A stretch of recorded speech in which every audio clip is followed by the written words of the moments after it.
Before the knockouts, before the belts, before the world learned his name, there was a boy no one was watching. And that was the most dangerous part. In Zama, Japan, a small city untouched by fame, a child wakes before sunrise, not because he has to, because greatness demands it. His name is Naoya Inoue. He doesn't smile for the camera. He doesn't talk about dreams. He just works.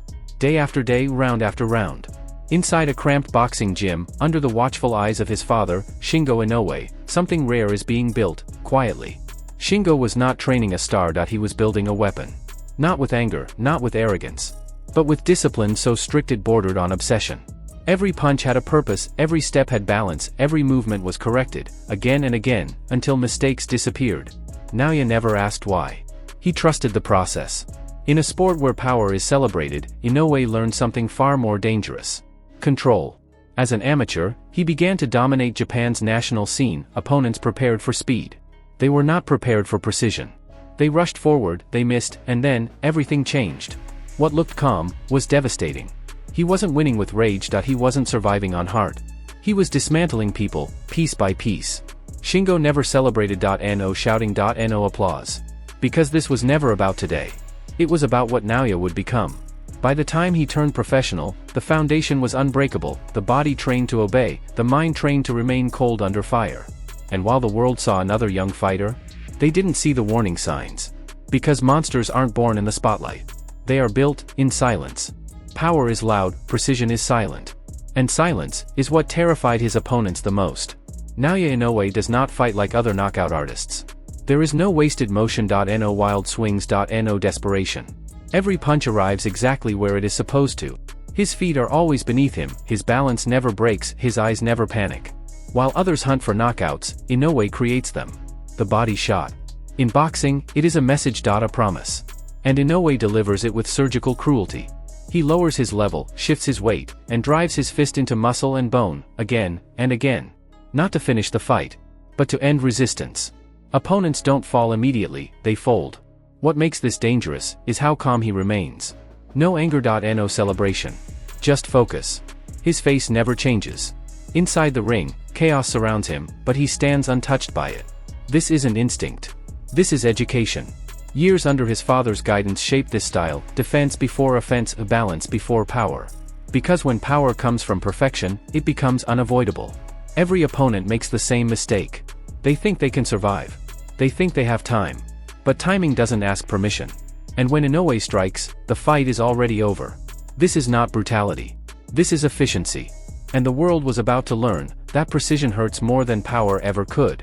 Most fighters spend years learning how to win. Naoya Inoue didn't. He arrived already knowing how. When Inoue turned professional, expectations were modest, young, talented, still developing. At least, that's what people told themselves. But development implies hesitation. Inoue had none. Fight after fight, opponents came prepared for a long night. They never got one. Rounds disappeared, plans collapsed, corners went quiet. He wasn't just winning. He was erasing people. Then came the moment that stunned boxing. Just 6 fights into his professional career, Naoya Inoue stepped into a world title bout.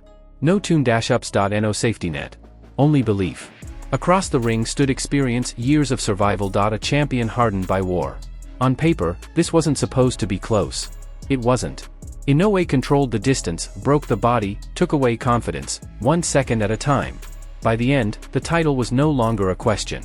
It was a formality. A world champion, in his 6th fight. No celebration. No disbelief. Just another calm walk back to the corner. In boxing, fighters are taught patience. Inoue taught the sport something else. Readiness. He wasn't skipping steps. He had already taken them, in silence. And as the belts began to stack, the world realized too late. This wasn't a rise. It was an invasion. Monsters aren't supposed to suffer. They aren't supposed to doubt, they aren't supposed to bleed. But one night, Naoya Inoue did all 3. Up to this point, Inoue had made dominance look effortless, too fast, too sharp, too controlled. Until he met a man who refused to disappear. Naoya Inoue. A legend. A veteran. A fighter who had seen everything, and feared nothing. Then it happened. A single punch. Clean, perfect. Inoue's head snapped back. The arena froze. His orbital bone fractured. Blood filled his eye. And for the first time in his career, clarity vanished. Pain changes everything. Depth perception disappears, timing slips, instinct hesitates. And across the ring stood a predator who sensed it. This was no longer about precision. This was survival. Round after round, Inoue absorbed punishment, fighting through pain that would have broken most champions. No complaints. No excuses. Only resolve. Between rounds, his father spoke quietly. Not with panic, not with fear. With trust. Inoue adjusted. He slowed the pace, changed angles, protected the damage. And despite the pain, he kept attacking the body. The legend began to fade. The younger man, half-blind, refused to fall. When the final bell rang, there was no celebration. Only exhaustion. Only respect. Inoue didn't just win that night. He evolved. Because greatness isn't proven when everything goes right. It's revealed when everything goes wrong. And when the monster bled, he became something even more dangerous. Human. Power gets attention. Dominance gets respect. But Undisputed changes history. By now, Naoya Inoue was no longer Japan's secret. He was a problem the world couldn't ignore. Different countries, different champions, same result. Wherever he fought, the question followed him. Can he do it again? Each opponent arrived with belief. A plan. A promise to expose him. And each one left with the same realization. This was different. Inoue didn't chase greatness. He closed in on it. One belt, then another, then the last piece. Every unification fight stripped away doubt, until excuses disappeared. Undisputed champion. Not through controversy, not through decisions. Through dominance. Then he did the unthinkable. He moved up. Bigger men, heavier punches, new risks. The world hesitated. Inoue did not. The result was familiar. Speed overwhelmed size, precision dismantled strength. The monster had followed him. Titles stacked, records fell, silence replaced skepticism. And still, he never changed. No speeches. No taunts. No performance. Just results. In a sport built on noise, Naoya Inoue conquered the world quietly. And with every victory, one question grew louder. How do you stop someone who has already proven there's nothing you can take from him? When the noise fades, when the lights shut off, what remains? Boxing remembers its loudest champions, the ones who shouted, the ones who demanded attention. Naoya Inoue did neither. And yet, his presence changed everything. He spoke through discipline, through preparation, through damage inflicted with purpose. No theatrics. No shortcuts. Just mastery. Across divisions, across continents, across generations. He didn't just win fights. He set standards.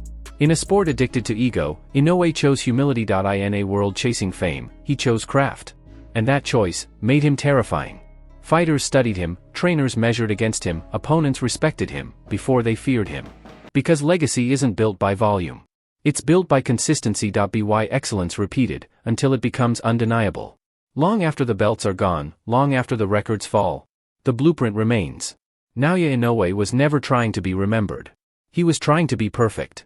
And in that pursuit, he became immortal.